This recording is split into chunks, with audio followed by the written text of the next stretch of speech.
जय Hind defence lovers. आज की टॉप हेडलाइंस कुछ इस प्रकार है।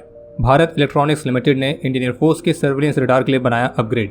रुद्रम मिसाइल के दो अलग अलग वेरिएंट पर चल रहा है काम। डीआरडीओ के shoulder fired air defence missile US की FIM-92 स्टिंगर मिसाइल से ज्यादा होगी एडवांस। इंडियन नेवी की तलवार क्लास फ्रिगेट रशियन नेवी के साथ एक्सरसाइज में पार्टिसिपेट करने के लिए रशिया पहुंची। और गगनयान मिशन के लिए भारत के एस्ट्रोनॉट्स अब अमेरिका में भी स्टार्ट करेंगे अपनी ट्रेनिंग।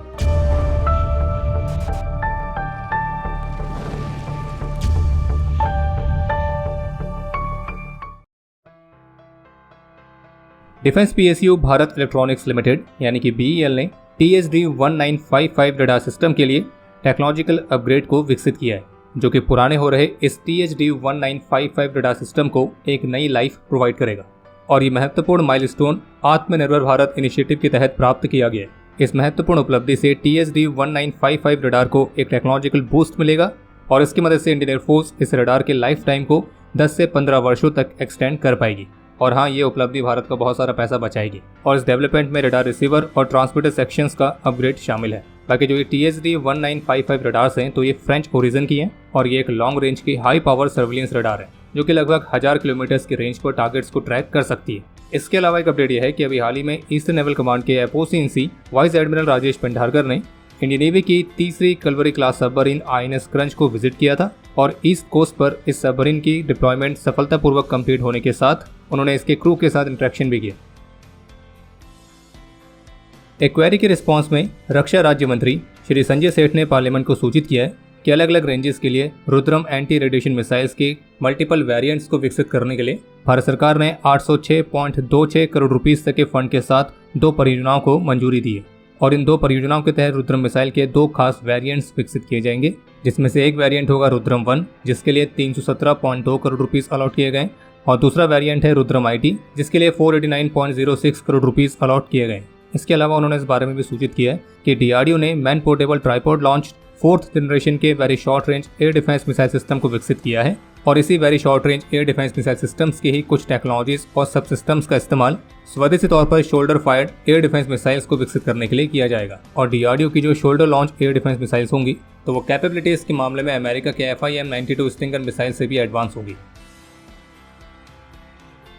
जम्मू रीजन में बढ़ते हुए आतंकी गतिविधियों को देखते हुए सिक्योरिटी एक्सपर्ट्स का सुझाव है कि इस रीजन में सिक्योरिटी फोर्सेज द्वारा एम्प्लॉय की गई जो मौजूदा काउंटर टेररिज्म स्ट्रेटजीज हैं उनका व्यापक रूप से फिर से आकलन करने की जरूरत है। और जबकि इसी तरह से नॉर्दर्न कमांड के former commanding officer lieutenant general DS Hooda retired, तो उन्होंने भी इस बात पर जोर दिया है कि उभरती हुई आतंकी रणनीति का मुकाबला करने के लिए एक सक्रिय दृष्टिकोण की तत्काल आवश्यकता है। वहीं इसी तरह से former deputy chief of army staff strategy lieutenant general Paramjit Singh Sangha ने इस बात पर विश्वास जताया है कि जो हमारे सिक्योरिटी फोर्सेस हैं वो अपनी हालिया गलतियों से सीखेंगे और आतंकवाद विरोधी प्रयासों में और सुधार करेंगे। और PTI के साथ बात करते हुए सिक्योरिटी एक्सपर्ट्स का मानना है कि समय के साथ हमने रणनीति में बदलाव देखा है और जो आतंकी हैं अब वे तेजी से घात लगाकर हमला करने और फिर शूट एंड स्कूट वाली स्ट्रेटजीज को अपना रहे हैं। और जबकि फॉर्मर नॉर्दर्न आर्मी कमांडर ने यह भी बताया कि कैसे जम्मू में और कश्मीर में जो ऑपरेशनल एनवायरनमेंट्स हैं वो अलग अलग हैं। जहां कश्मीर में आतंकी अक्सर स्थानीय क्षेत्रों में ही सीमित रहते हैं, वहीं जम्मू में वे रणनीतिक रूप से चुनौतीपूर्ण इलाकों में तैनात होते हैं और जिससे मिलिट्री रिस्पॉन्सेज काफ़ी कॉम्प्लिकेटेड हो जाते हैं। और कुछ एरियाज तो ऐसे हैं जहाँ पे स्पेसिफिक लोकेशन पर पहुँचने के लिए हमारे ट्रूप्स को लगभग 8 से 10 घंटे तक का ट्रैक भी करना पड़ सकता है। बाकी सिक्योरिटी एक्सपर्ट्स का मानना है कि हमें ऑनेस्ट और करेक्ट लेसन सीखने की ज़रूरत है और ये सुनिश्चित करने की ज़रूरत है कि गलतियाँ दोबारा रिपीट ना हो। अब ब्रिटिश आर्मी भी नए जमाने के वॉरफेयर में प्रवेश करने के लिए तैयार है, क्योंकि अभी कुछ ही समय पहले ब्रिटिश आर्मी ने अपने वुल्फ हाउंड आर्मर्ड व्हीकल से रेथियन द्वारा बनाए गए high energy laser weapon system का सफलतापूर्वक टेस्ट फायर किया है। और इस बारे में जानकारी UK के रक्षा मंत्रालय की तरफ से दी गई थी। और डिफेंस टेक्नोलॉजी के क्षेत्र में ये अचीवमेंट निश्चित रूप से काफ़ी महत्वपूर्ण है, जो कि नए जमाने के थ्रेट्स के खिलाफ बेहद ही पावरफुल, बेहद ही प्रिसाइज और एक बहुत ही कॉस्ट इफेक्टिव सॉल्यूशन प्रोवाइड करता है। और इस टेस्ट के दौरान ब्रिटिश आर्मी ने अपने इस नए लेजर वेपन से 1 किलोमीटर से भी अधिक की दूरी पर टारगेट्स को सफलतापूर्वक न्यूट्रलाइज किया था। और इसे मुख्य रूप से UAVs जैसे एरियल थ्रेट्स को काउंटर करने के उद्देश्य के साथ बनाया गया है, जो कि ट्रेडिशनल मेथड्स की तुलना में बहुत ही लो कॉस्ट सॉल्यूशन प्रोवाइड करता है। लेकिन क्या आप जानते हैं कि लेजर वेपन्स, जो कि भले ही आने वाले समय में वॉरफेयर के प्रमुख एसेट्स में से एक रहेंगे, लेकिन अभी भी लेजर वेपन्स को उनके फुल पोटेंशियल पर इस्तेमाल करने के लिए कई सारी ऐसी बाधाएं हैं जिनको दूर किया जाना अभी भी बाकी है। और भारत के भी अपने खुद के लेजर वेपन्स वाले प्रोग्राम ऑलरेडी चल रहे हैं। और अगर आपको इन सभी चीज़ों के बारे में डिटेल में जानना है तो इस पर एक बहुत ही स्पेशल सीरीज डिफेंस स्क्वाड की सुपर ऐप पर लाइव हो चुकी है और इससे आपको लेजर वेपन से जुड़ी हुई कई सारी महत्वपूर्ण जानकारियां जानने को मिलेंगी। और अगर आप में से कोई ऐसा है जिसने अभी तक डिफेंस स्क्वाड की सुपर ऐप को डाउनलोड नहीं किया है तो उन्हें हम बस यही कहना चाहेंगे कि आप बहुत सारा इंटरेस्टिंग कंटेंट लूज कर रहे हैं। तो आज ही डाउनलोड करें प्ले स्टोर से डिफेंस स्क्वाड की सुपर ऐप। और अगर आप वीडियो के डिस्क्रिप्शन में दिए गए लिंक पर क्लिक करके इस ऐप को डाउनलोड करते हैं तो आप इसके एनुअल सब्सक्रिप्शन को प्राप्त कर सकते हैं मात्र ₹1.5 पर डे से भी कम की कॉस्ट पर। रशिया के नेवी डे सेलिब्रेशंस में पार्टिसिपेट करने के लिए इंडियन नेवी की तलवार क्लास फ्रिगेट INS तबर रशिया के सेंट पीटर्सबर्ग में पहुंच चुकी है। और जबकि रशियन राष्ट्रपति व्लादिमीर पुतिन ने INS तबर को खुद ही ग्रीट किया था और उम्मीद है कि जो INS तबर है वो रशियन नेवी के साथ इंदिरा 24 एक्सरसाइज में पार्टिसिपेट करेगी।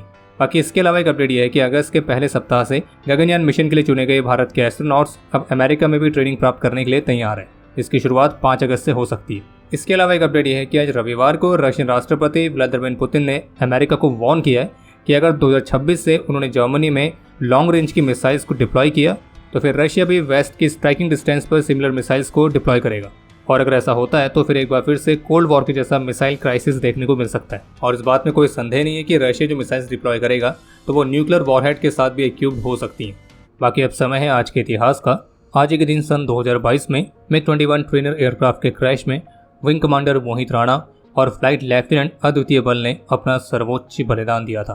बाकी आपके लिए आज का प्रश्न यह है कि ऑपरेशन तलवार में इंडियन नेवी ने अपनी टोटल कितनी वॉरशिप्स को डिप्लॉय किया था। और अब समय है आज के टॉप 3 कमेंट्स का जो ये रहे आपकी स्क्रीन पर।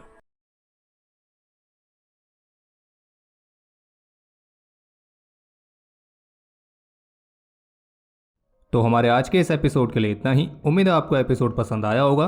पसंद आया तो वीडियो को लाइक जरूर करें। कोई भी सुझाव या सवाल हो तो उसके लिए कमेंट सेक्शन ओपन है।